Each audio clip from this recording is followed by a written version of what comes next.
Good morning बच्चों। आज हम कक्षा 11वीं विषय राजनीति विज्ञान में क्या पढ़ेंगे? अध्याय 6 न्यायपालिका। ठीक है, विधायिका पढ़ लिए थे, अब हम क्या पढ़ेंगे? न्यायपालिका। तो न्यायपालिका सरकार का एक क्या है? महत्वपूर्ण अंग है ना। भारत का सर्वोच्च न्यायालय वास्तव में विश्व के सबसे शक्तिशाली न्यायालयों में से एक है ना। 1950 से ही न्यायपालिका ने संविधान की व्याख्या और सुरक्षा करने में महत्वपूर्ण भूमिका निभाई है। इस अध्याय को पढ़कर आप निम्नलिखित बातों को जान सकेंगे। पहला इसमें दिया है न्यायपालिका की स्वतंत्रता का अर्थ, दूसरा है अधिकारों की सुरक्षा में भारतीय न्यायपालिका की भूमिका, तीसरा इसमें दिया संविधान की व्याख्या में न्यायपालिका की भूमिका, और चौथा इसमें दिया भारत की संसद और न्यायपालिका के आपसी संबंध। ठीक है, हमें स्वतंत्र न्यायपालिका क्यों चाहिए? हर समाज में व्यक्तियों के बीच, समूहों के बीच और व्यक्ति या समूह तथा सरकार के बीच विवाद उठते हैं। इन सभी विवादों का समाधान स्वतंत्र संस्था अर्थात न्यायपालिका द्वारा किया जाना चाहिए। न्यायपालिका कानून के शासन के भाव से कार्य करती है, अर्थात कानून की नज़र में धनी और गरीब, स्त्री और पुरुष तथा अगड़े और पिछड़े अर्थात सभी लोगों पर एक समान कानून लागू हो, है ना। यहाँ स्पष्ट बोल रहे हैं कि हमें स्वतंत्र न्यायपालिका क्यों चाहिए। तो हर समाज में क्या है? व्यक्तियों के बीच, समूहों के बीच, है ना, और व्यक्ति समूह या तथा सरकार के बीच विवाद उठते हैं, है ना। इन सभी विवाद मतलब झगड़े, है ना, इन सभी विवादों का क्या करते हैं? समाधान हमको क्या है? स्वतंत्र संस्था अर्थात न्यायपालिका द्वारा किया जाना चाहिए। ठीक है, न्यायपालिका कानून के शासन के भाव से कार्य करती है, अर्थात वो कानून के द्वारा ही अपना जो निर्णय वो सुनाती है। ठीक है, अर्थात कानून की नज़र में धनी और गरीब, है ना, उसमें कोई भी अमीर या गरीब नहीं, स्त्री या पुरुष, है ना, कोई भेदभाव नहीं, अगड़े और पिछड़े जाति, इसमें भी कोई भेदभाव नहीं, अर्थात सभी पर लोगों पर एक समान क्या होता है? कानून लागू हो। न्यायपालिका की प्रमुख भूमिका मतभेदों को सुलझाने, संविधान का संरक्षण, मौलिक अधिकारों की रक्षा करने, सरकार को कानूनी परामर्श देने, जनहित याचिकाएं स्वीकार करने, कानून का शासन स्थापित करने आदि के क्षेत्र में रहती है। अतः हमें स्वतंत्र न्यायपालिका की आवश्यकता होती है। न्यायपालिका विवादों को कानून के अनुसार हल करती है और यह सुनिश्चित करती है कि लोकतंत्र की जगह किसी एक व्यक्ति या समूह की तानाशाही न ले ले। इसके लिए जरूरी है कि न्यायपालिका किसी भी राजनीतिक दबाव से मुक्त हो। विधायिका व कार्यपालिका न्यायपालिका के कार्यों में किसी प्रकार की बाधा न पहुंचाए ताकि वह ठीक ढंग से न्याय कर सके। न्यायाधीश बिना भय या भेदभाव के अपना कार्य क्या करे? यहाँ पे कर सके। ठीक है, न्यायपालिका की स्वतंत्रता का अभिप्राय स्वेच्छाचारिता या अनुत्तरदायी नहीं है। न्यायपालिका देश की लोकतांत्रिक राजनीतिक संरचना का क्या है? एक हिस्सा है। न्यायपालिका देश के संविधान, लोकतांत्रिक परंपरा और जनता के प्रति क्या है? वो जवाबदेह है ना।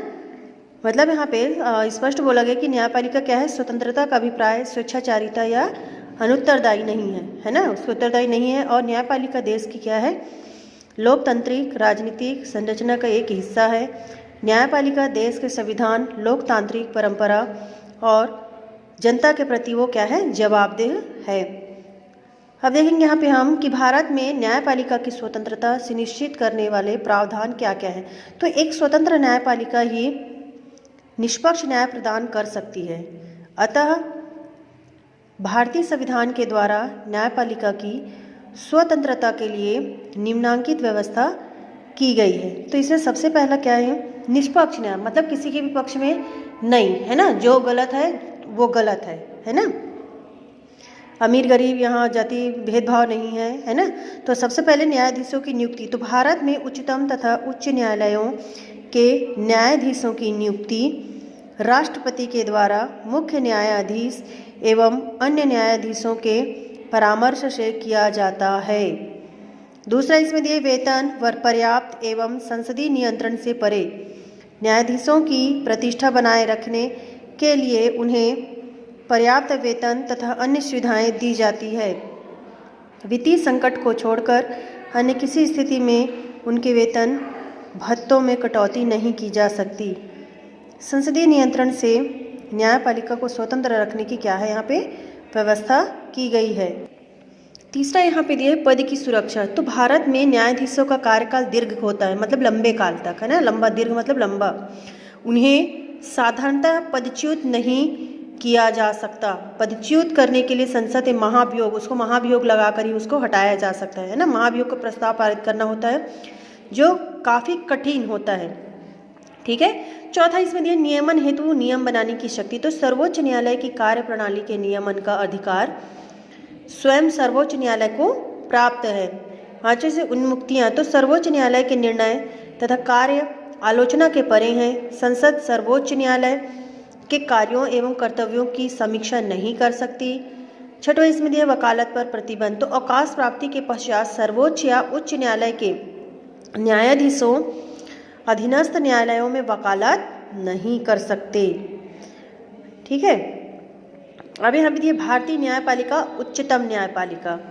भारत की संघीय व्यवस्था में न्यायपालिका की महत्वपूर्ण भूमिका है जो केंद्र तथा राज्यों के मध्य एक मध्यस्थ का कार्य भी करती है।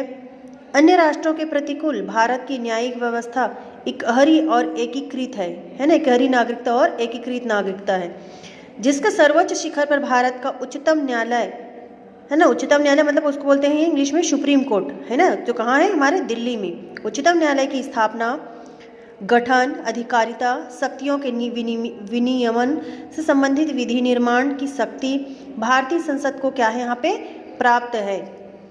अनुच्छेद 124 के अंतर्गत भारत के उच्चतम न्यायालय का गठन एक मुख्य न्यायाधीश और 30 अन्य न्यायाधीशों से मिलकर हुआ है ना। उसमें कितने 124 के अंतर्गत है ना, अनुच्छेद 124 के अंतर्गत 30 क्या है 30 अन्य न्यायाधीशों है ना से मिलकर बना है। तो उच्चतम न्यायालय के न्यायाधीशों की संख्या अधिनियम 2008 के द्वारा वर्तमान में न्यायाधीशों की संख्या मुख्य न्यायाधीशों के अतिरिक्त 30 कर दी गई है। राष्ट्रपति उच्चतम न्यायालय की खंडपीठ भारत में कहीं भी स्थापित कर सकता है। भारत का उच्चतम न्यायालय देश की राजधानी नई दिल्ली में स्थित है। उच्चतम न्यायालय के मुख्य न्यायाधीश की नियुक्ति भारत के राष्ट्रपति द्वारा की जाती है ना। भारत के राष्ट्रपति हैं वो उसकी नियुक्ति करते हैं और राष्ट्रपति अन्य न्यायाधीशों की नियुक्ति मुख्य न्यायाधीश के परामर्श से करता है। इस संदर्भ में राष्ट्रपति मंत्रियों तथा अन्य व्यक्तियों से भी सलाह ले सकता है। मुख्य न्यायाधीश की नियुक्ति करते समय क्या है आवश्यक समझने पर वह उच्चतम न्यायालय एवं उच्च न्यायालय के ऐसे न्यायाधीशों से भी परामर्श कर सकता है जिनसे कि वह क्या कर सके उसको आवश्यक समझे, है ना। भारत के मुख्य न्यायाधीश को यह अधिकार प्राप्त है, मतलब जो भारत के न्यायाधीश है ना, उसको अधिकार प्राप्त है कि क्या कर सके और राष्ट्रपति की पूर्व अनुमति से उच्चतम न्यायालय के किसी सेवानिवृत्त न्यायाधीश अस्थायी अवधि के लिए क्या करे उच्चतम न्यायालय के न्यायाधीश के रूप में कार्य करने के अनुरोध करे, है ना।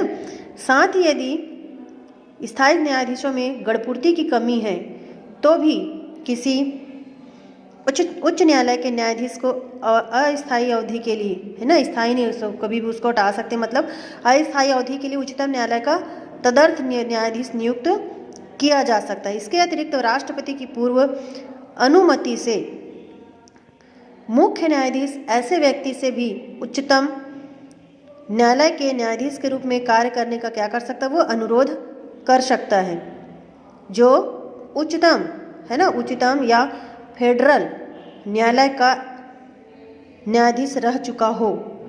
किसका न्यायालय मतलब उच्चतम न्यायालय, है ना, उच्च न्यायालय का और फेडरल न्यायालय का क्या हो सो वो न्यायाधीश पहले रह चुका हो या जो उच्च न्यायालय का न्यायाधीश रह चुका हो, है ना, जो उच्च मतलब जो मुख्य न्यायालय का क्या है उच्च न्यायालय का वो क्या हो रह चुका हो और उच्चतम न्यायालय का न्यायाधीश नियुक्त होने की सम्यक अर्हता रखता हो। अनुच्छेद 127 और 128।